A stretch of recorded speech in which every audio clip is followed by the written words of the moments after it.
সামনের দিকে নিয়ে আসার জন্য অনুরোধ করা হচ্ছে। আমাদের পার্টির যে ঝান্ডাগুলি আছে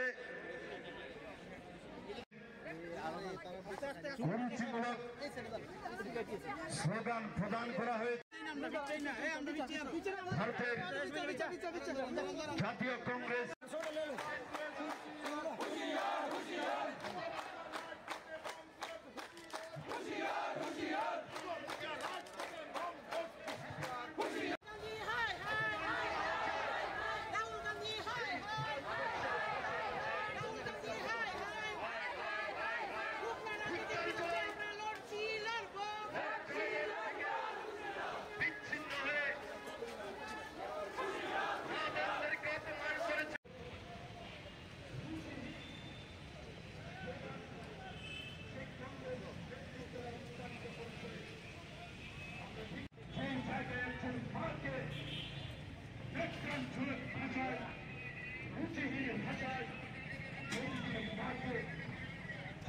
অপমানিত করেছে।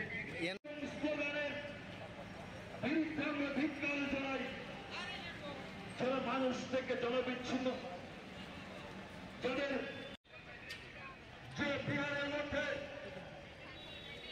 আমাদের দেশের যশস্বী প্রধানমন্ত্রী নরেন্দ্র মোদীজিকে নিয়ে ধিক্কার জানায়, যারা ভারতবর্ষের মা বোনদেরকে সম্মান দিতে জানে না, যারা ভারতবর্ষের বোনেদের সম্মান দিতে জানে না, প্রতিবাদ মিছিলে সামিল হয়েছে এবং আজকে এই কংগ্রেস ভবনের সামনে দাঁড়িয়ে আমরা প্রতিবাদ করি। রাহুল খান ধিক্কার, রাহুল খান ধিক্কার, কংগ্রেস আইন নির্বাচন, কংগ্রেস আইন পোস্টমেন্ট জমনিতে বসে যান।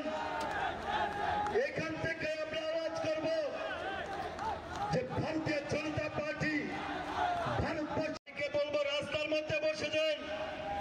আপনারা ঝান্ডা নিয়ে রাস্তায় বসে যান, সবাই রাস্তায় বসে যান।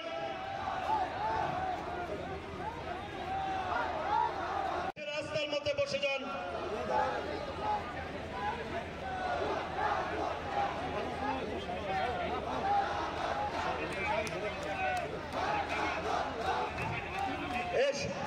পেছনে যারা আছে সামনে চলবে না, অপমানের রাজনীতি চলছে না, চলবে না, অপমানের রাজনীতি চলছে না, চলবে না, অপমানের রাজনীতি চলছে না, চলবে না।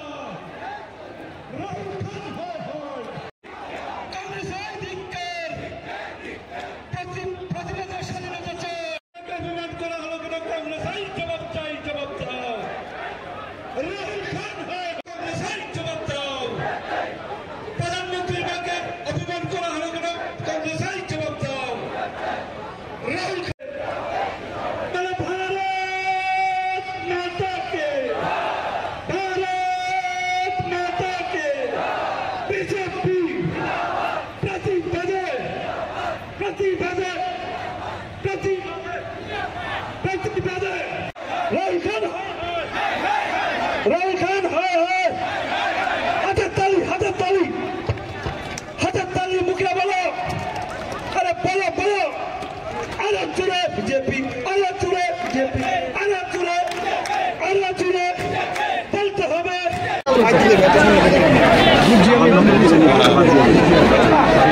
আপনারা জানেন যে বিহারের দারভাঙ্গাতে কংগ্রেসের শাহজাদা, যিনি কংগ্রেসকে মানে ধুলির সাথে মেশানোর জন্য দায়িত্ব নিয়েছেন, রাহুল গান্ধী এবং তেজস্বী যাদব, বিহারের আরজেডি, তারা দারভাঙ্গায় গিয়ে আমাদের দেশের যশস্বী প্রধানমন্ত্রী নরেন্দ্র মোদীজির মাকে যেভাবে অসভ্য গালিগালাজ করেছে, তার বিরুদ্ধে আমরা ধিক্কার জানাই, আমরা তার তীব্র বিরোধিতা করি এবং আজকের মূলত আমরা এই রাহুল গান্ধী এবং রাহুল গান্ধীর বিরুদ্ধে আমরা জেহাদ ঘোষণা করছি। আমরা তার জন্য একটা প্রটেস্ট র্যালির আয়োজন করেছি।